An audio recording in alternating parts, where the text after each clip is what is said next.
pastor ibyaha ati birakomeye abantu bari gobete to kuvuga ngo hagiye kuba hagiye kuza ibikomeye kubera ibyaha by'abantu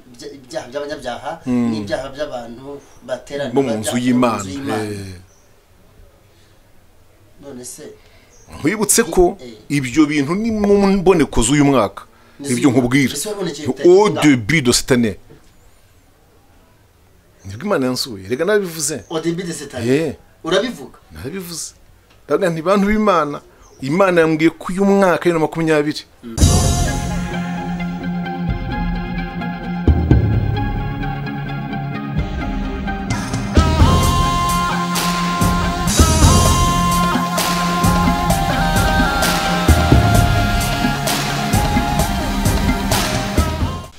twongeye kubaha ikaze mwebwe mwese muri kumwe natwe mu Mpuhwe TV turabakunda kandi turabishimiye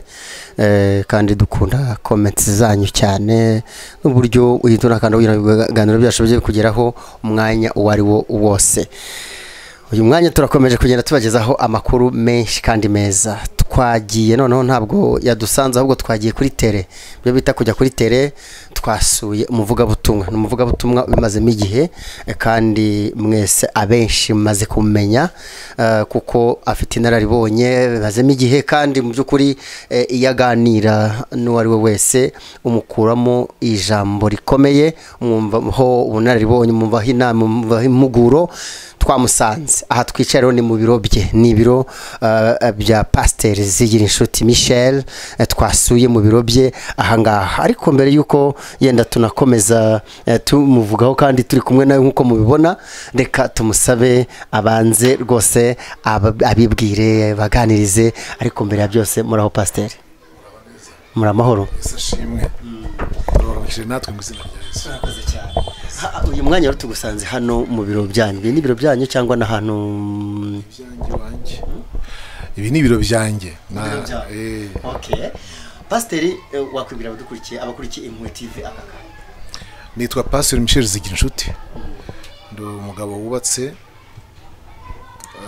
umaranye urugo imyaka 32 muri iyo myaka 32 nkaba narabyayemo abahungu n'abakobwa mfite abakazana babiri mfite n'abuzukuru babiri Imana bamugisha nakoze cyane murabyumva rero ko no mubyeyi none umaze igihe imyaka 32 rwose félicitations warutubwiye ngo hano ni mu biro byanyu biro byanyu ntabwo tuyatuzi ko mugira n'ibiro mufite ibiro tugiye mu cyabake nishimiye kuba ngeze hano turi ni kwa Pasteur Zigirinshuti Michel ni iwanjye mu rugo ukagira n'ibiro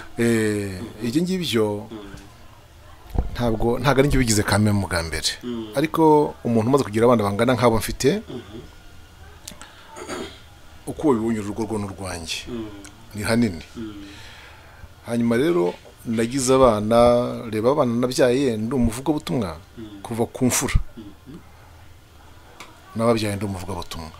nzi rero ibishobora kubangamira abana mu ivugabutumwa nzi ndi bibago neza narabanje mbaha saro yabo nicyo cyabanje kuko guhurira muri saro nabonaga bibaje niyo mbonye abashyitsi bije nabana iyo naribonye mfite uko mbonye abashyitsi bigasanga abana bimuki bakumva papa sinya bashyitsi cyangwa bashyitsa kumanze uwo mwanya banariraga na televiziyo bakibwiriza bakibwiriza kuko mfite abana bari discipline ndabishimira Yesu kandi bidatewe no kubahabura ahubwo bitewe no kubarera aho ngaho babyumva bumve ko hariho difference yo guhabura no kurera urasara ababyeyi bahabura abana bariho kabahabura pe ndeka nkwereke mbishyire mu gifaransa il y a la différence même grande différence entre l'honneur et la crainte l'honneur et la crainte oui okay merci beaucoup abana rero noneho ndakomeje rero ubwo ko nagaciyemo bo abana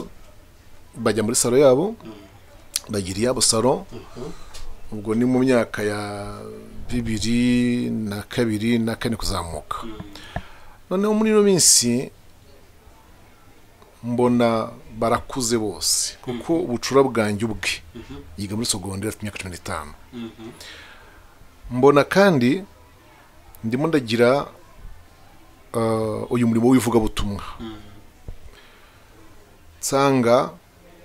nubwo nabashyira hafi aho ngaho hazaba hari mu rusaku rwo mu nzu activite zibera mu nzu urazumva uwinjira uza ukora ku rugi gutyo noneho nshima ko uyu murimo nawushakira umwanya wawo niba ngiye kwakira umuntu uganirizwa n'izi dialogue pastorale nkwiye kugeraho umuganiririza nawe akanganiza abohotse adakeka ko hari umuntu hafi aho uri bumwumve uri bumurogoye d'ailleurs mu mategeko ya dialogue pastorale icyo kintu kirimo mu by'ukuri n'ubwo buryo navuze nti wakora kabiro kanjye ko gusengeramo ko gusomeramo ibitabo mbese ko kujya njyamo ntuje bigutangaza ko aha hantu ushobora kuhansanga saa 7 y'ijoro ushobora kuhansanga mu gitondo saa 9 ndimo nsenga naha nkorera byose rero mpita rero ni muri bitabo byanjye niyo mpamvu n'ibitabo byanjye byose ariko birunze ibitabo byose mbirunda hanga ibyo wanditse cyangwa n'ibyo oya byo nigiyemo byo nigiyemo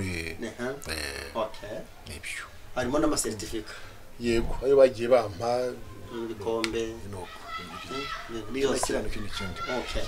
murakoze cyane rero abanje kudusobanurira kuko ni hano ni mu rugo iwe dusanzwe tuhazi ariko kuba twicaye mu biro twatekereje se ni bimeze gute ariko mwumvise ko yabitandukanyije kugira ngo akore ari concentré cyangwa se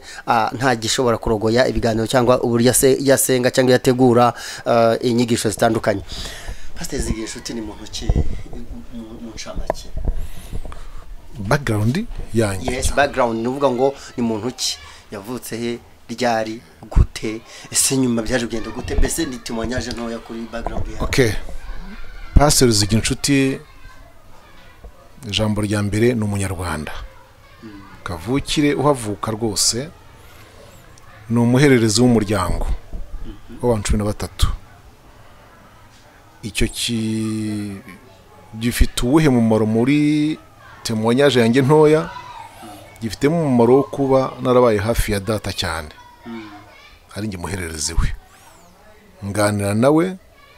aranganiza kandi arandera kandi andera nkunzi uguronze urukundo rwa kibyeyi umuhererezi niwe bita bucura kade last born mu cyongereza last born uguronzi affection ya kibyeyi ndayizi narikonsumye bihagije. Cya gatatu navuga kuri jewe nuko mvukira mu karere ka Gasabo mu cyahoze ariko mene Gikomero ari naho hano turi oya yakari mu karere ka Gasabo ariko Gikomero yo hanyuma ikindi nuko mu bavandimwe banjye ninjye muhereze nabivuze nashatse muri uriya mwaka wa 1988 23 z'ukwa karindwi 1988 nibwo nakoze mariage nakiriye agakiza mu kwa 8-79 abana banjye bose kuva ku mfura kugera ku muhererezi bagiye basengerwa mu rusengero ku igaburo ryera ni naho nashyingiriwe mu rusengero igihogwe. Yuvuze ngo bagiye basengerwa mu rusengero uko abana bashyirwa mu biganza by'abakuru kuba muri Kirimana bimwe bya Samuel tsindagira cyane urumva bifite gahe gaciro mu byanjye bifite agaciro kahe muri background yanjye oya no muri rusange ubushatse bwo kabasengerwa n'abadasengewe baratandukanye se ibyo byose ariya masengesho umwana asengerwa bamumurikiye Imana hari umumaro afite. Twakwinjira muri Bibiliya twabisanga kuri Samuel wenda Samuel yari ajyanywe kumurikirwa Imana igihe cyose no kuzagumayo ariko twe tubamurikira Imana ngo baze uw'Imana izagira icyamagara gukora nibura ariko abasengewe reka twe kubyinjiramo cyane ngo nayo nkiri mu byanjye abatamurikirwa Imana se ubona bamurikirwa abandi bafite abo bamurikira birumvikana cyangwa hakaba n'utagize uwo murikirwa akaba ari aho hantu gusa muri icyo kera gati nabyo bibaho icyo tuzakigira kwacyo mwanya tuzakira wacyo mwanya. Hanyuma rero uza kumuga vuga butumwa mvuga butumwa nkiri umusore urumva nakijwe nyine 1979 ariko ikintu bituma umuhamagaro wo gukorera Imana n'ivuga butumwa ngitangira na rimwe birakomeza birazamuka nkora ivuga butumwa ry'ubushake ndavuna imidugudu myinshi muri uwo mwaka. Ndabyibuka ko nko muri Kigali iyo twitaga Kigali icyo gihe yari irimo Gasave gusa 68 nibwo yavutse, ikabamo Gihogwe 76 kuzamuka, ikabamo na Nyarugenge ya 80 kuzamuka, naho hari honyine. Rero nibwo twavunnye iyo za Karama hejuru ya Kigali, nibwo twavunye Muhima, za Cyahafi, za Gikondo Sejemu, za Remera, Kimihurura na za Kimicanga za Kacyiru, nuko nguko. Nshuti bakunze rero nguwo nizigira inshuti ubwo duhaye background ye cyane mu ivuga butumwa, ntabwo twagiye mu bindi bitandukanye yenda n'indi mirimo, ariko mu ivuga butumwa tugiye kuhibandaho. Uyu mupastor murimo mubona turi kumwe nawe mu Mpuhwe TV amaze igihe mu ivuga butumwa ko twatangiye tubibabwira, ariko muri iyi minsi afite burya ari kuvuga mu butumwa budasanzwe nyuma yo muvuga butumwa muri iyi minsi hari ubutumwa Imana yaguhaye imaze kuguha ku Rwanda. Ubu butumwa Imana imaze kuguha ku Rwanda bwaje bute? Nibyo koko Imana yaguhaye guhanurira ubuhanuzi ufite ubu ngubu n'ubuhe? Okay. Mbanze nsobanura icyo kintu cyo guhabwa ubutumwa ho gatoya. Umuvuga butumwa umukozi w'Imana en vrai dire ni nko kuzi igihugu kigira umuntu w'umukozi kikaba cyagira gutya kikamuheza muri formation ahantu mu ngando. Sinzi niba twayita ingando formation ko twayita se ngando n'indi forme na formation dukomeze formation ntacyo ahubwo iyo twita amahugurwa noneho cyamuheza mu mahugurwa bien sûr aragenda akagira ubumenyi atyazayo swat buri kuri domaine yabagamo cyangwa akajya hirya gato akajya n'ibindi yihuguramo. Noneho icyo gihe igihugu gishobora kumuhindurira imirimo, gishobora kumuzamura mu ntera, gishobora iyo kimaze kugira ibintu kimubonamo gishobora kugira ibyo kimuhindurira imirimo.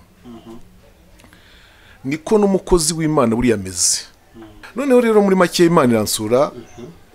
iranganiriza nsinziriye, rimwe mba nsinziriye cyangwa ikansura ndi maso ariko numva, nta tara ryaka ntasoma ariko nkumva. Insuye ivugana nanjye itegure ngutume. Ubwo ni uburyo Imana ivugana n'umuntu kasi nge wa mbere ivugana nanjye mbwira ibyo ugomba kumbwira rero, hanyuma ngaho ibyo bintu bivuge. Mbibwira Abanyarwanda, mbibwira abateze amatwi, mbibwira abashaka gukurikira bose mu buryo Imana yatanze, aribwo nk'ubu ngubu n'ubundi. Imana ibamugisha. Ni ibikira Imana yakubwiye ngo ibyo bikomeye kandi mwarabyumvise. Mu Mpuhwe TV nibwo bwa mbere tuje kuganira nawe, kuko uko byagenda kose iyo tubyumvise tugomba kugira noneho ikintu tujya kuri source. Niba twabyumvise ese natwe arabitwibwira kugira ngo n'abakunzi b'Impuhwe TV ndetse naho utacishije iyo message uyihacisha nabo ba profiter de l'occasion kugira ngo nabo bumve ni ibihe bikomeye wabonye bigiye kuza, hanyuma kandi Imana ikakwizeza neza kwizabana nawe ikabigukoreshamo. Mbanze menyeshe twese abatwumva nawe umbaza ko kizira kuganira ku buhanuzi bwatambutse ukabusubira mutari muri uwo mwuka buhanuzi. Kirabujijwe burya kirabujijwe nande ni Imana. Rero ubu ngubu iby'Imana yambwiye yavuganye nanjye nabitanze nk'ubuhanuzi, ubu tubiganiriyeho byaba ari nko kubisubiramo nyine. Agara kubisubiramo none se tuje gutangaza amakuru wahanuye ibiki? Imana yambwiye ko ibintu biriho biri mu guterwa n'uburakari Imana yagize butewe n'ibyaha by'abanyabyaha. Imana yarakajwe n'iki? N'ibyaha by'abanyabyaha. Okay. Hari n'ibyaha bitari by'abanyabyaha. Ibyaha by'abanyabyaha nyine, ibyaha n'iby'abanyabyaha n'ubusanzwe. Ariko uretse nkubwire. Okay. Akwarumbaje niko nangiye gukurikizaho. Wari uzi ko hari n'ibyaha by'abantu bitwa ko ari abakiranutsi. Ibyaha by'abitwa abakristo. Ikindi mu by'Imana yambwiye urabyumva nubwo byombi byayirakaje bikayibabaza ariko cyane cyane ibabajwe n'ibyaha by'abafite izina ry'ubukristo by'ubukiranutsi. Muri make ibyaha by'abakristo, ibyaha by'abantu bemeye. Yego. Ibyaha bavuga ko bakiriye Kristo. Ibyo bibabaza Imana cyane kuruta. Nibyo bibabaza Imana cyane kuruta ibyaha by'abanyabyaha. Yego. Hanyuma itivuga kubera ibyaha by'abanyabyaha ariko cyane cyane ibyaha byinjiye mu nzu y'Imana mu bakristo ko hari uburakari biteye ko byayiteye uburakari. Hanyuma natanze ubutumwa ngaragaza ibihano kera Imana yajyaga ihanisha kuva kera kose iyo abantu bayirakazaga. Iyo ubwoko bw'Imana bwayirakazaga hari ibintu yajyaga ihanisha isi. Ntabwo ikibikora ibyo. Ntabwo ikibihanisha isi. Nk'ibihe uvanyemo. Uvanyemo nk'ibihe. Ese Imana ishobora kuzamura nanone. Komanda we. Bagema ntabwo uri umunyagisenyi. Hari haruguru Goma. Gomishya. Nari mpari. Nse yitwitswe n'iki? Burya Imana irimo yuhogera abantu se. Byari byaza? Ntabwo wari umuriro. Burera kirekire ngo cyane. Ntabwo wari umuriro. Wari umuriro. Aroro. Hari uramugi wose wahiye ari ibyaha. Mwagombye kumenya ko niba yaratwitse Sodomu. Et d'ailleurs nous n'étions pas là. Ntabwo twari turi hariya hantu tumenye what kind of fire. Umuriro twitse Goma wambe watwitse Sodomu ni Gomora wamenye ko warumeze niba ari uyungu wa flamme wibirimi nk'uko ishyamba rishya wabimenya. Aricyo biziho. Twagiye noneho ko ibyaha bikomeye cyane cyane mu nzu y'Imana ati ibihano noneho. Yego ko byarakaje Imana kandi ko nk'uko yajyaga ihana kera kose n'ubu ngubu bihana n'ubirahana. Ageza mu kwihangana ibyaha by'abanyabyaha cyane cyane ibyaha byo mu nzu y'Imana. Ariko cyane mu nzu y'Imana ni nk'ibiki? Erega birahaberega buri ibyaha by'abapagane byo mu bupagane hanze. Nabo mu nzu y'Imana kubyita iyo nzu y'Imana nuko babikora kandi bakaza no mu nzu y'Imana bakanabikoreramo naho ubundi ibiba hanze no mu nzu y'Imana byahaba. Ahubwo tuvuge ngo ubwo ugiye kumaza ngo ni nk'ibiki ahubwo reka conclude ainsi ni ukuvuga ngo ibyaha bikorwa n'abanyabyaha ibyaha by'abanyabyaha n'ibyaha by'abo mu nzu y'Imana cyangwa by'abakristo abantu bakiriye agakiza. Noneho reka byose tubyite nk'ibyaha by'abantu cyose n'ibyaha by'abantu ni mu nzu y'Imana niba bakora nk'ibyo reka ngusobanurire mu nyuma cy'ikirema kangusobanurire gusa ngushyire n'aba badukurikiye nsobanurire gusa abantu twumva hanze. Iyo mvuze hanze ni à l'extérieur du temple de l'église. Abasinzi usanze abantu basinze umusinzi akagucaho yasinze uhita wumva ari ibisanzwe ku munyabyaha w'umusinzi ari mu bye. Yego abantu bafatiwe mu busambanyi bakategura mu busambanyi umugabo yavogera urugo rw'undi mugabo umugore nawe yataye urwegeye ahandi ari abapagani. Iyo abanyabyaha ari abapagani batazi mu byo mu nzu y'Imana atari abakristo. Erega ubu ngubu biragoye kubona abapagani nk'abo batazi mu nzu y'Imana. Ni nicyo kibazo ubu ngubu igihugu gifite kugira abapagani batazi mu nzu y'Imana. Hanyuma se abapagani bazi mu nzu y'Imana bo nabagiraho bateranira abagiraho basengera byibuza amaburaburizo abagiraho basengera bagiraho bahurira n'ijambo ry'Imana uko ryaba rigaboye kose. Urabyumva? Noneho rero ibyo mu nzu y'Imana bikorwa nabo mu nzu y'Imana buriya mu nzu y'Imana ntabwo wahabona umuntu wasinda yari umukristo ajwe n'uwashaka gusinda yagenda akiherera agasinda mu kintu cy'ubwenge kandi agasinda nta repetition iriho ya korali agasinda nta materaniro ariho cyangwa se anariho ariko we ntayazemo ariko ibyo byose ntiyaza mu nzu y'Imana. nyamara igitangaje umusinzi w'umupagani washobora kuza mu iteraniro yasinze ntagire n'umwibazaho ntagire ahubwo umwibazaho abantu bakoma amashyi tugashima Imana kwaje okay abadukurikiye ndagenda mbaza nyuramo kugira ngo ni nk'ibyo nawe yakubaza udukurikiye hari ibyo yatubaza n'ubu hari ibyo ari kumva ntari kubaza agenda aratanga kumva bwa ati wamumbarije gutya ariko hari n'akandi gutya atamubajije Imana ni gufasha ukakibuka ukumva wa inspire ukambaza ya nako yakwandika no muri commentaire hepfo tukazabaza yego nta kibazo pastor ibyaha ati birakomeye abantu bari gomete kuvuga ngo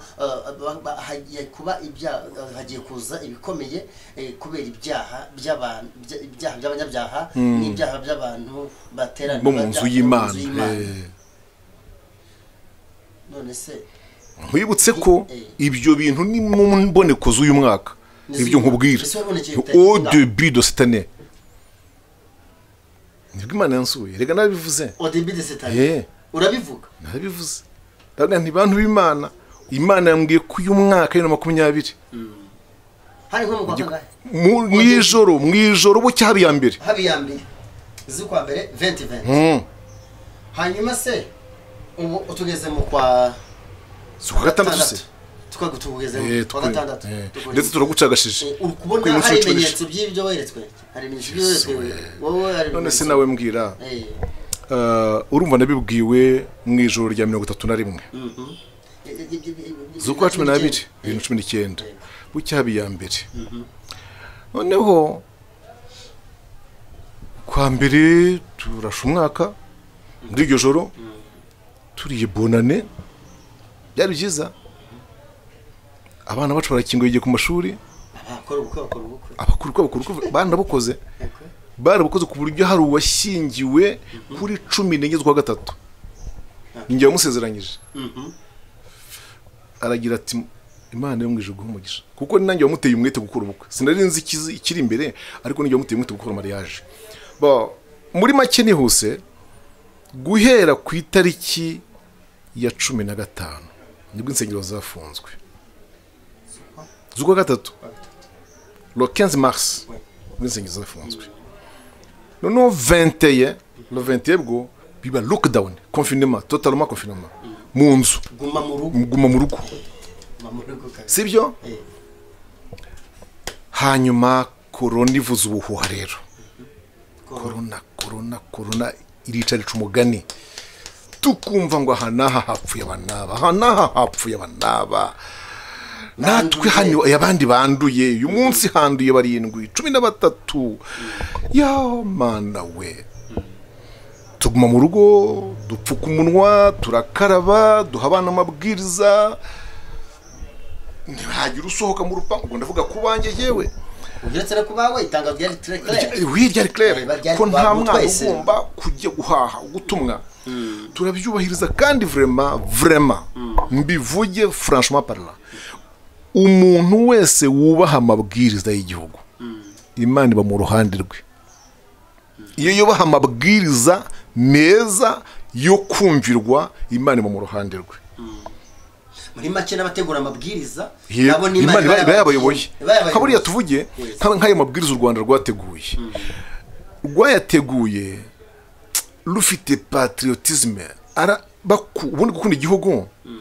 si ugukunda ubutaka bwacyo gusa ahubwo ni ugukunda abagituye no kubatekerereza icyo kintu Imana yabaye mu ruhande rw'igihugu cyane birubahirizwa uyu munsi ndabona twari byashyizweho yego birubahirizwa yego hanyuma bashyiraho ingamba zikomeye z'ubuvuzi nimero yo guhamagarwa evacuation yo gutwara abamaze gufatwa icyo kintu kiragenda Imana iragikoresha no kugaburira abatishoboye baragikora icyo kintu buriya Imana yagihera ikadukiriza n'igihugu iyi neza ureba kuko ibindi bihugu nagiye mvugana nabyo cyangwa mvugana nabyo hari abo usanga bataragize umwete wo kwita ku baturage kandi umva abaturage babibagayira iyo tuvuganye nabo bavuga bati ariko naba namwe mu Rwanda batwebwe n'ahangaha urugero batwebwe n'ahangaha barebye ku nyungu z'igihugu ntibare ku buzima bw'abaturage barebye habaye kureba ku nyungu z'abayobozi bakuru b'igihugu oya ntago ari ukumvuze isuko bambwiye yewe bivuze mu nyamakuru yego no kuvuga inyungu z'igihugu zitusha sur la population et maintenant si une fois batagerageje gutekereza abaturage ubintu bibageraho yego ce sont des leaders oui aho ngaho hejuru rero none batekere ku nyungu z'igihugu n'ubuyobozi abato rubanda rwo hasi kurunira abanyuka ariko hari n'abakuru bagiye bagaragaraho bafashwe ariko nabo bazize burangare bwa burangare tugenda twumva amakuru bikekwa cyangwa bivuga ko baje habitanywe na corona yego d'accord ariko hari n'ibihugu wenda nakanyuzemo nubwo turi kumvira Imana turi no mu bindi bijyanye bitandukanye kumviza amabwiriza ariko tujya no mu byo weretswe bikomeye yego n'ubu nicyo narindiho turacyakiriho ariko tubwira abakurikiye Impuhwe TV ko malgré abaturage batangiye kusibisa les conséquences batangiye kugira ingaruka ariko n'ibihugu byishimye ngo twebwe nta kibazo twebwe basanga bashaka no kuvuga n'abanyarwanda ngo bo bari muri guma mu rugo basa no kwishima maze kuko bumva twarakabije cyane gupfuka ngaho gupfukumura n'amazuru ngaho mu rugo ngo n'insengero zafunzwe basanga ngo kwica abaturage ngo kw'insengero zafunzwe nyamara batangiye gutekereza batangiye gusibisa les conséquences batangiye kugira ingaruka oui kandi noneho urumva bagafatira reference ku Rwanda bakabona rwo nibura rwakoze protection oui même sur le plan international oui u Rwanda hano dusanzwe rwese imihigo statistiques zigaragaza ko ruri imbere mu Rwanda mbere mu rwa kabiri mu gatatu mu bihugu nko kwisi basanga rurimo none ubu kuri kwirinda iki cyorezo n'ikwirakira ryacyo automatique ifite indi sura rwose kandi sura nziza rwose pe aho rero tuje mu bikomeye ati mu mpera z'umwaka muri début mu ntangiriro za 2020 mu tariki ya mbere z'ukwa mbere 2020 uwarayi weretswe ku bikomeye bigiye kuba warumbaje se kugeza ubu ngubu hari ibyo ubona byamaze gusohora niko wabaje ubwo rero byarabaye nyine muri make corona iri mu myerekwa mu byo wabareretswe nerekwa sinari kumenya ko ariyo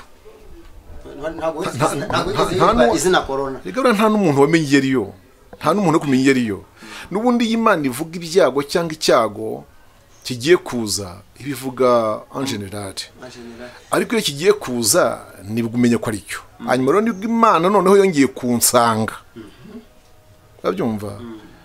kuri 19 z'ukwa kane z'ukwa kane nibwo yambwiye nyine ko ibi bintu ariyo yankoni yavugaga hari bya byago yari kiriho twari tukigumye mu hari hasigaje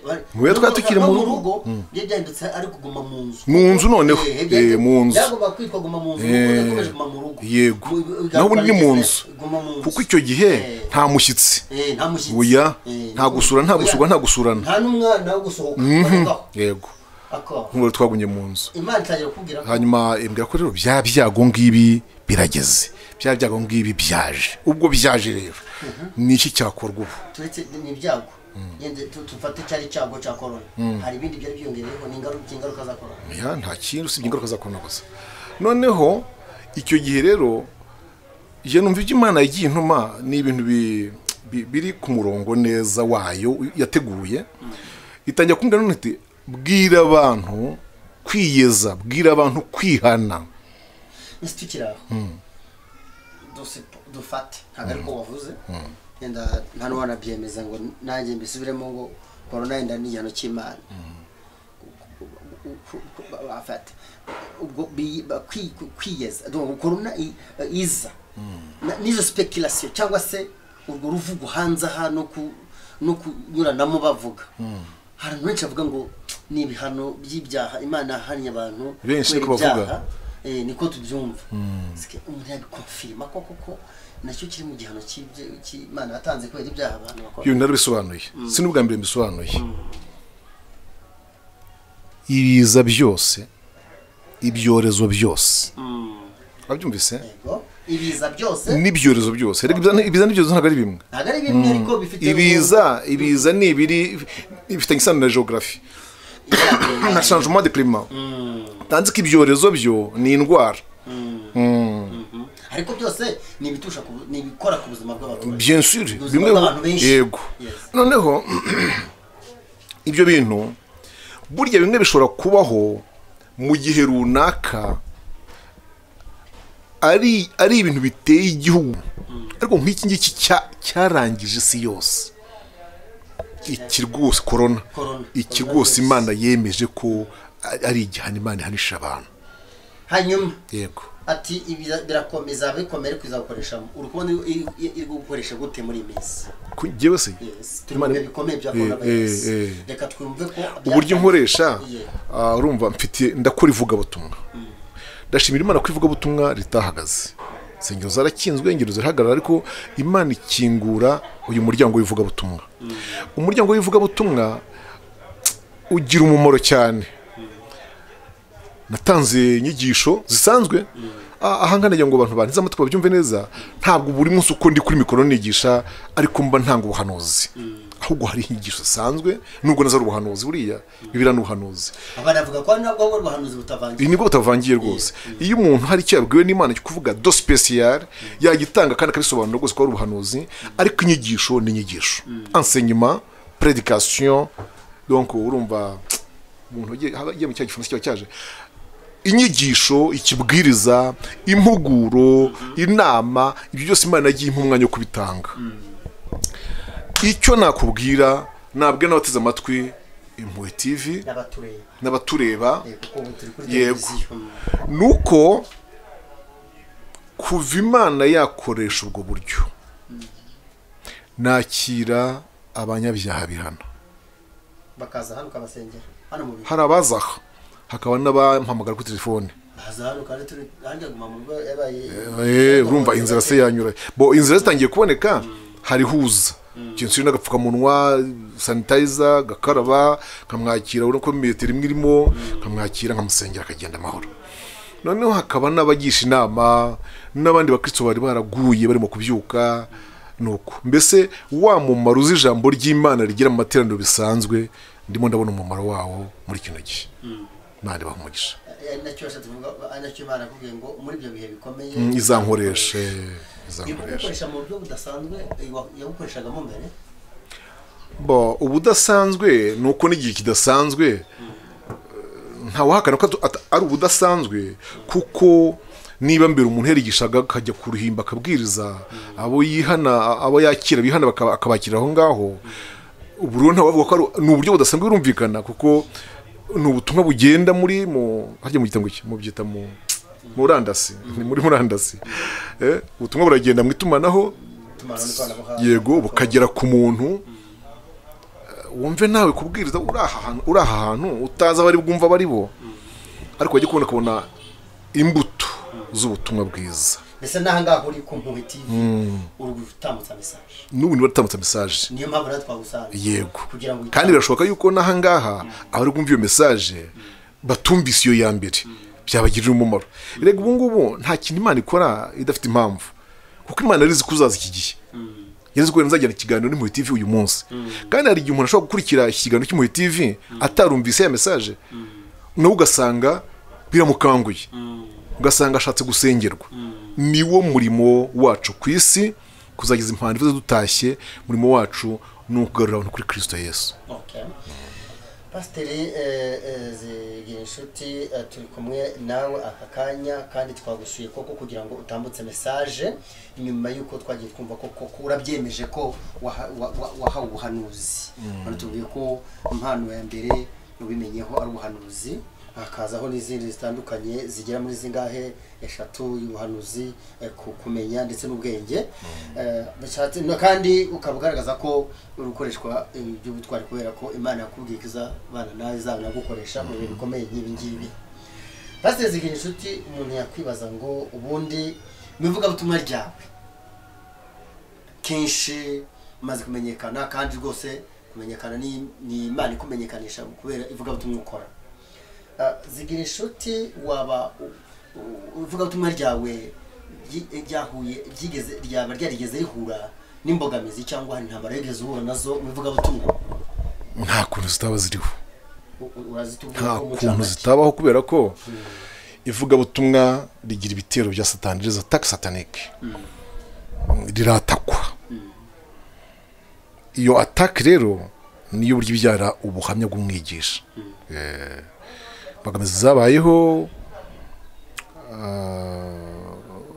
urebye bigeraho d'abord bihera mu buzima bw'umuntu ku giti cye. Igitangaje nuko imbogamizi z'ubukene mu itangiriro ry'uyu murimo, nkuko nyine mubizi cyangwa abandi bagiye kubimenya, nari nkiri umusore. Hanyuma icyo gihe uburyo ntabwo nari mfite, nta déplacement, ariko si ngiye nyine n'abandi bakora Imana bagenda n'amaguru, nta nubwo mbivuga vraiment niyenerva. Nkorera Imana tugenda n'amaguru, nta gutega, dushonje, inkweto ari imwe wenda ikanacika. Ibyo ni ibisanzwe, umunyamuhamagaro wese agomba kugeragezwa. Hanyuma imbogamizi zikomeye noneho niyo hatangiye kubaho ibikubuza kuvuga ubutumwa, ibikubuza kuvuga, ibishaka gufunga umunwa. Urugero ukaba ufite umuntu kandi ari umuyobozi wawe, sibyo, ton supérieur, akumva ntiyumva ibyo urimo, iyo ni imbogamizi, ntiyumva ibyo urimo. Byambayeho ahantu usa muyaya, himba ubutumwa uri gutanga wowe bikamubangamira. Yego, sinango ngo bangamirwa yamaze kumva ubutumwa utanga, ahubwo kuba atemera ibintu urimo, nawe ubwawe utakwemera. Byabayeho ahantu. Iyo uvuze ahantu uba uvuze umuntu burya, si byiza kuvuga umuntu rero. Ariko abantu bashaka gutekereza ngo ariko Pastor Kristo uramukunda, sinshobora kuvuga ahantu, kuko iyo uvuze ahantu uba uhaye abantu, ako si kuko ubu ntabwo mwiza ikintu bita dogme. Dogme ni sujet uha abantu bakaba bayidevelopa eux-mêmes. Non, maintenant hano tumwitangazamakuru bakeneye ngiye ko mbabariza, hanyuma se oya ngiye umunyamakuru bakeneye ko mbabariza. Sinshobora ko magize ubwira, magize ubwira, uvuge havugwa, uvuge ahavugwa, ibivuga mubaze ibivuga byiza by'icyo gihe cyangwa byaho ngaho, byo nabivuga nababwiye ko ari ukutemerwa, bakumva ntibumva ukuntu umwana nk'uyu w'umusore yavuye iwabo aho avuka, yego, akaba afite ivugabutumwa n'ahangaha, ntabwo ibyo tubyumva. Aragaragara, kunzwe, aratumirwa buri mwanya. Ubu butumire mureba ntabwo ari ubw'iki gihe n'ukuri. Ariko kugeza kuri uyu munota uri pasiteri muri itorero, muri itorero rya ADEPR,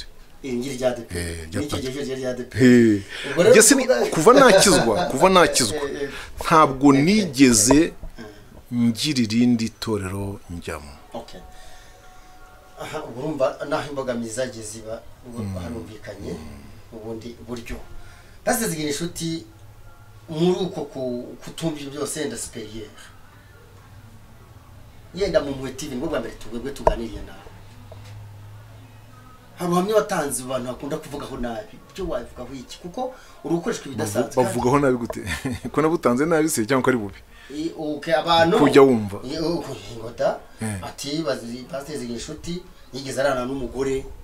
ariko noneho akabihamya ku mugaragaro, nta nubwo bagira ibyo bintu bakabifata nkaho kurarana. Urabona abanyarwanda cyangwa Abanyarwanda batumva nabyo ni bimwe bibangamira ivugabutumwa. Burya abantu benshi iyo bamaze kumva nk'icyo ngicyo, hari igihe babidevelopa kwabo. Ariko iyo twaganira bwo bwa mbere tuganire nawe kuri ku Mpuhwe TV, yenda habandi batangarije pe importe kuko abakurikira Mpuhwe TV bavuga iki kintu pastor kwavuga neza ubutumwa icyo kimeze gute, ariko hakakomozaho mucamake pastor. Igihe kimwe naregeshije nigisha icyigisho cyitwa itandukaniro ry'ibyo ry'ubuhamya bw'ibyo wabariwe n'itandukaniro ry'ubuhamya bw'ibyo wanesheje. Ndasubiramo cyangwa nkigusubirishemo wanze ukisubiramo wowe ubwawe twumve ko kifasha. Kuko ntabwo babyumvise, ntabwo tubyumvise. Abakristo banteze amatwi nibanyemera nabo bazabibwira abandi, n'abantu muri rusange, yego, bazabibwira abandi ko hari itandukaniro ryo guhamya ibyo wababariwe ngo le péché pardonné ibyaha byababariwe no guhamya ibyo wanesheje uguhamya bwombi si bumwe uwo ari we wese yahamya ibyo yababariwe n'importe qui n'importe quand et n'importe où burya umuntu wese umuhaye umwanya ngo akubwire ibyo yababariwe byamera nka kwa kundi ngukiza inkuba arayiganira ariko guhamya ibyo umuntu yanesheje ibyo ntibiba bikeye mu bantu sindamenya impamvu umuntu ataza ngo atwake akanya ashima Imana ku rusengero hariya ku ruhimbi yati ndashima Imana ejo nahuye n'ikintu iki n'iki umuhungu aranzigaziga umugore arangota arankingirana n'urugero ariko aho hantu mpava ndi umukristo kuki ibintu abantu batabivuga ese n'ikibazo ari nkubajije nyine wambaje ndimo ndasubiza ninyuze aho nturuka ninyuze aho ndi buhere nkagira icyo ushaka ndimo nigisha icyo cyigisho mvuga ntanga ubuhamya bw'ukuntu mu 1986 urumva j'étais encore jeune kuko ni marié 88 nturuka iyo ngiye iwacu iyo kuri Muhazi muri Gikomero nsura abantu ahantu baba familier donc b'inshuti za famille quoi ntago ari abafamilie kuko membre de famille de la famille ahubwo b'inshuti z'umuryango mbasuye rero aho hantu akaba n'umubyeyi mama w'abana n'abakobwa be babiri abahungu be babiri bari badahari hagwa ikintu cyitwa imvura imvura mbi yemwe iyo mvura yarakubye nambambaranya guhaguruka ngo ntahe nta mitegere yari iriho nta moto zo kuza nubwo kandi moto zabaho ahantu nari naturutse byo nyine kubona moto injyanayo cyari ikintu kitoroshye gutega kwari ukugenda nyine ukajya kuri kaburimbo ukiri gutega igiye ku rusumbo wabona ipaki y'imyaka wakanyareje y'imyaka wabona byari bigoye cyane muri iyo myaka imvura irisuka iragwa mbi iyo mvura mu kinyarwanda bayita umuzajoro imvura yose buryo iguye kuva saa 9 n'igice igaproronda saa 10 saa 11 n'ebyiri saa moya saa 2 saa 3 saa 4 ijoro yose ikarigwa urumva iyo mvura abantu bati we nta kibazo humura rwose ni mu rugo ni wanyu urarara hakaba hari icyumba cyabo bana bakobwa bararagamo cyabo ni cyanyirurugo wa mama wabo nyene icyuro nicyo cyumba bandajemo ariko kidakinzemo akavero kitarimo agapata ko gufungiramo imbere noneho bana bakobwa banyimukiyemo bidandurira nkariya muri saro ntibambwiye ngo ni Mpuhwe TV tugane bwa mbere namwe ubwo nimwe mbw'ibintu bwa mbere wenda ndavuga mu buryo bw'itangazamakuru bana bakobwa badandura nkariya basasa ibintu by'ibirere by'urwiri ibintu nk'ibyo byose barahariye umwana umwe mu gicuku niba umwana yarabangamiwe no kurara hasi niba umwana yarumvise hari imbeho sindamenye ikintu cyabiteye yari umwana umukobwa sinakwiye kubara abakobwa bari mu rugo aranyonyombye arakinguye gahoro araje ariryamira iruhande rwanjye kuri ka gatanda kabo araryamye ibitotsi si ikintu sinamwumvise aza n'undi wese kandi byamubaho nicuye gusa ya masaha umuntu akunda kwicura ubundi ngira isaha nkunda kwicuraho kuva kera ndi n'umusore hari isaha nkunda kwicuraho isaha ya saa 9 n'iminota donc kuva saa 9 bishyira saa 10 iyo saha nkunda kuba maso sindamenye impamvu cyukore ubwo maze kugenda nkura nzagenda nyimenya kuko niyo saha nsengaho cyane nicuye numva umwana yaryamye aho ngaho. Icyo gihe yari afite imyaka wenda ugereranije nka 18 da, oya 20. Umwana ndamureka ariryamira, urumva se ndi kumubyutsa, gusa nari kujya kubwira mukuru ngo ngwino utware uyu mwana, umwana ko yiryamye ko ntacyo bintwaye, bitwaye iki? Icyo ndimo nigisha icyo cyigisho cyitwa gutanga ubuhamya bw'ibyo wababariwe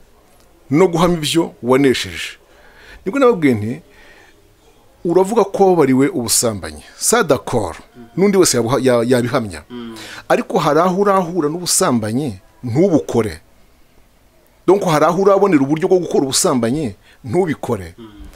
Uravuga uti Imana yankijije ubujura, Yesu ashimwe mbaburi bujura, ariko se hari aho urahura n'ibintu byibika. Urumva byibika n'amagambo abiri utari bunafatwe rwose. Hari uburyo bwiza pe, ufite uburyo bwiza ukaba n'umukire pe bwo kubitwara kandi ukabuzanza mu kirimwe na rizima. Ibyo bintu hamya Yesu yakubabariye bifite imbaraga yego ku mwanya wabyo, ku rugero rwabyo, ariko umunsi uzanisha bene ahantu nk'aho ngaho wahuriye n'ikintu nk'icyo cyakagombye kuvamo icyaha, aho hantu nuhagera ujye uhahamya neza, hanafite imbaraga cyane kuruta ibyo Yesu yakubabariye kera. bishatse kuvuga ko icyo gihe umwana w'umukobwa Donc nari nshaka ko yarinze yibyukira mu gitondo bajya gutegura ibyayi, nta kibazo agize iruhande rwanjye, nawe ntacyo nanjye nta kibazo ngize. Kuvuga ngo naharaye ndi umukristo nkabyuka ndi umukristo, kandi mu by'ukuri yari atake. Iyo yari atake wowe wabihamya kugaragaza ukuntu kunesha icyaha cy'ubusambanyi bitandukanye no kukibabarirwa. nyuma bakabifata nkaho ubwo nyine wenda babyumvise. Igitangaje nuko kuva icyo gihe kugeza ubu ukibyigisha oya nagigishe rimwe ni kera cyane, mu nyigisho ntango ubuhamya gusa, nta handi ngiye kwitanga mu buhamya, nta handi. nuvuga ko babyumvaga bagomba kubyumva ko hari itandukaniro ndabisubiramo, ndabona utarabyumva ngaho bisubiramo twumve. hari itandukaniro n'itandukaniro ryo guhamya ibyo wababariwe. Guhamya ibyo wababariwe uwo wese babikora, ndetse ni benshi, kuko ibyo wababariwe n'undi yarabibabariwe burya, ariko guhamya ibyo wanesheje akenshi kiba ari ikintu kiri particulier, kiri personal. murakoze cyane. Pastor Gishuti wasuwe n'Impuhwe TV, abadukurikiye muri aka kanya message inyuma yuko twasubijemo yenda ubuhanuzi Imana yabushyizemo ugahanura, kandi ukaba wemeza ko byagiye bigaragara kandi n'ubu no gukoreshwa n'Imana nk'uko yabikwijeje. Ubundi ntabwo umuntu yabura kuvuga ko koko byahise biba igikuba, kuko guhera muri uyu mwaka na n'ubu biracyakomeje n'imibare iri kwiyongera ukurikije ko statistics zene zibigaragaza. Abantu dukurikiye wabaho ubuhe ubutumwa mbere yo kwenda tugera ku musozo? Ubutumwa mbaha rero burahura n'inyigisho mperutse gutanga n'ubundi gushyira ku rubuga. Nkomeje gusaba abantu kuba abakristo mu gihe cyose. Twabiririmbye kenshi mu ndirimbo 108. Ngende umukristo nzahora ndiwe mu bintu byose ngeze kugupfa. Ngende umukristo ndi umutabazi mu ntambara ndasana n'ibyaha. Ngende umukristo tukaririmba tugahanika tukataganika. Ubiki nicyo gihe noneho cyo guhagarara mu byo twahamije. Abantu nibabe abakristo bitari byakanwa, bitari amagambo gusa. Muri make abantu gusa abantu baba abakristo bitari amagambo gusa, abantu baba abakristo. Ndetse ubwo nimvuga gutyo abantu niba abakristo babirutisha amatitre, babirutisha amatitre. Mwene data turabizi ko wakoze umurimo w'Imana, sibyo? Ayubuye korali wabaye ntabwo uri umudiyakoni ubundi, ntabwo uzi umujya, ntabwo urabawe nabaye professeur. Yego urumva abantu niba abakristo ku buryo ubukristo bwabarutira titre yari yose muri uyu murimo. Ibe iyo kuyobora korali, ibe budiyakoni, ibe mwarimu, bibe ubushumba, ikintu cyose kibaho twakwita umwanya w'icyubahiro. Abantu bacyoroshye ahubwo bashyire hejuru iki kuba umukristo. Ariko niyo message numva natanga yewe. Pastor inshuti tugenda tugasatira umusozo. Imana yakuhaye ibintu bikomeye kandi si gusa bona mbere ariko harimo ka special inagaragara ko ikomeje gukubita hasi systeme y'imibereho y'abaturage kubera iki cyorezo nyine. Rambabarira ngo baze ikintu nubwo twatoye nk'abasoza oya ntabwo mbere yuko tugera mu musozo ni urasoza ndabizi ngaho mbaza hari ukuntu ujye basirwa n'abavuga butumwa njye nibasirwa n'abavuga butumwa ndabizi ati uyu rwose ntabwo twamugereranya ese ubundi we nagitwaza ninde uyu yabwirije gutyo ubuhamya bwe gutya mu gatenga n'iki aba bavuga tumwa kwibasira ubona mwamupfa iki cyangwa n'iki ubona ari uhe mwuka barimo urakoze Clement n'abateze amatwi kandi batwumva ku Mpuhwe TV reka ngushimire kumbaje kino kibazo meme ukanakimbaza twenda gusoza rwose wenda ni inspiration hari kizingo kimbaza ni inspiration oui niko nyibibona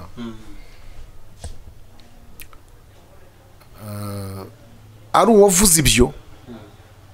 mbare se muvuge sinkindi kubivuga kumuvuga ari uwavuze ibyo ari n'abambereye bamubanjije n'abandi nkuko dukunda kwibasirwa na rwose n'abatwumva bamfashe bagenzurira mu ngiye kuvuga ko atari ryo akenshi yewe nzira ukuri iyo jambo mvuze abantu bashobora kubyumva nabi nzira ko mvuga ukuri nzira ko nkoresha ukuri yewe nzira ko nkunda kwerekana ukuri ku kintu ko kiri mbese ntabwo bw'ikintu mwisinjya nca hirya niba ari ukwezwa n'ukwezwa niba ari ukwihana n'ukwihana urabyumva neza ubwizanya niyo impamvu ubwiriza ufite ifuhe ngira ifuhe ry'uyu murimo cyane kuko sinkunda ubwo naza kuvuga ngo nanga sinkunda umuntu uvanga uyu murimo n'ibyaha mbese ntukunda abanyabyaha bo mu rusengero rwose icyo kintu kiramvuna yakari twavugaga ikintu kiramvuna ndacyakomeje donc ikintu bagiye bamura hari ibyo nagiye mbahanira aha nimvuga guhana ntimwumve pinisiyo mu by'ukuri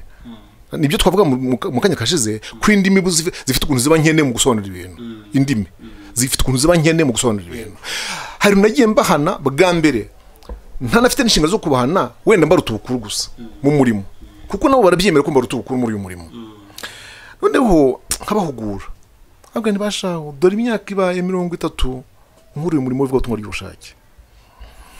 iyo 30 mazemo mwe ntimurana imara muvutse dore murahamagawe rero bana enda mbereke uko umukozi w'Imana uhamagawe agenda umukozi w'Imana uhamagawe nkamwe kuri iki giro cy'imyaka yanyu aguma hamwe mu mudugudu w'iwabo cyo twita chapelle akaba bien encadré n'ubuyobozi bw'umudugudu umurera impano y'ikabanza ikakira higakoreraho ikagenzurwa naho nkabaho imirongo buriya Samusoni mbere ko ajya gukora ahandi yabanje iwabo noneho impano ikarererwaho ugakuriraho bakayibona none bikazagera igihe Imana igukingurira kujya ahandi nibyo Yesu yavuze ngo muhere hehe Yerusalemu burya Yerusalemu h'umuntu ni iwabo izo mugo nagiye mbaha nkazongera ikindi kintu cyitwa kudashyira imbere amafaranga ukababwira ntibashyire imbere amafaranga ntimushyire imbere amafaranga yego adufasha muri byose niyo transport niyo kwambara niyo kurya ariko ndabasabye ntimukayasabye basabaga amafaranga abavuga butumwa yego ntimukayasabe ngo bajye kuvuga ubutumwa donc niba bamutumiye ati mbere yo kuza bya byose ntago mumpa munsi y'ijana harabona huguye icyo bagiye basaba amafaranga yego nk'abahugura individuellement aho noneho nshingiye ivuga butumwa n'amahugurwa mu rwego rw'umurimo mbakora amahugurwa kandi nkakivuga kenshi birumvikana bamwe kikabababaza aho kucyumvira bagataha bandakariye noneho kunyihimura bikaba kunshyiramo ki mu itangazamakuru barako babigushyiramo nabi kuko kwihimura Okay. kwihumura bikaba kujya gute kunshakira itangazamakuru bareba icyo bamvugaho bareba icyo bamvugaho bareba icyo bambeshya ugenderwaho ngo ni gute umunara no ntasambane nawe reka nkwereke Clement n'abatwumva n'abatubona muribwira ko byoroshye guhagarara imbere urusengero rwuzuye abantu icyo kintu kagihamya warakoze icyaha ntago byoroshye ku mutima wabishobora noneho rero mu gusoza akantu warumbajije iki kintu rwose nta kindi kintu kindi mpfa n'abantu sindi umugome sindi mubi sindi wa muntu ugira amanyanga ahubwo ni ukwanga ikibi iyo wanga ikibi urwanya ikibi umunyakibi byanga bikunda murabipfa akunda kumva se iyo wanga ikibi urwanya ikibi umunyakibi murabipfa murabyumvise rero ni birebire na amateka maremare hamwe na Pastor Zigirinshuti twaganiriye mu by'ukuri twagize umugisha twagiye bibaye ngombwa ko tunamubaza ku bintu bitandukanye byinshi ndetse twinjira no mu buzima twinjira no kubwo buhamya n'izo ntambara hura nazo nanga dusoreje ariko cyane twashatse ngo mu Mpuhwe TV atubwira ubuhanuzi nubwo byabaye nk'ibi jya kugorana uko yanze kuvuga ubuhanuzi atari mu mwanya w'ubuhanuzi ariko iyo twabonye mukozi Imana nkuko nguku tumuboneraho n'ibindi byinshi ariko uko byagenda kose abantu babwiye ngo bakomeze babe donc bahagarare nk'abahamagaye bo kuvanga nk'abahamagaye bo kuvanga kandi wabahamagaye bamwubahe kuruta n'ibyubahiro baba bafite ni ukuvuga ko rero kugeza umwanya abantu barusheho no kwezwa kugira ngo Imana yunamure corona abantu biyejeje ku rugero rukwiriye Imana yakuna muri 10 iyo ubwo butumwa narabutanze nabwo bwa ruhanuzi ntabwo ari inyigisho gusa ndabyibuka ko titire avuga ngo niki cyakorwa ngo Imana yunamure 10 abantu nibihane icyo gihe navuze ko navuze ijambo rivuga ngo aho kugira ngo abantu bihane bagwije amasengesho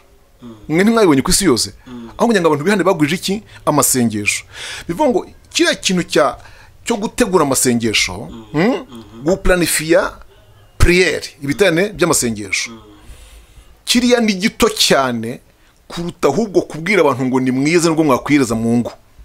nese bategura amasengesho ntibihana kandi hari abantu dufite bamenyereye gusenga n'ibyaha babanyabyaha bo mu z'Imana turabafite basengera ku byaha